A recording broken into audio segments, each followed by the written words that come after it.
Hi welcome to my channel family number 2. మీలో ఎవరికైనా ఈ విధంగా ఫ్యామిలీ నేమ్స్ రాపించుకోవాలి అనుకుంటే నా ఛానల్లో కామెంట్ సెక్షన్లో కామెంట్ చేసేయండి మీ ఫ్యామిలీ మెంబర్స్ నేమ్స్. నేనైతే మీ ఫ్యామిలీ నేమ్స్ అప్లోడ్ చేస్తాను. ఫస్ట్ నేమ్ వచ్చేసి పెద్ద చెంగయ్య, వాళ్ళ వైఫ్ పేరు ఎల్లమ్మ.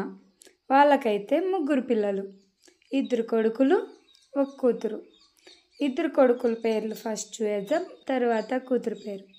ఫస్ట్ వచ్చేసి బాల, ఈయన వచ్చేసి పెద్ద కొడుకు వాళ్ళకి. రెండో కొడుకు మురళి, వీళ్ళ చెల్లెలే వీళ్ళకొక చెల్లెలు, వాళ్ళ చెల్లెల పేరు Chengamma. Sweet and cute family అన్నమాట. 2 అన్నలు 1 చెల్లెలు. ఫ్యామిలీ నేమ్స్ చూసేసరిగా మీ ఫ్యామిలీ నేమ్స్ కూడా కామెంట్ చేసేయండి.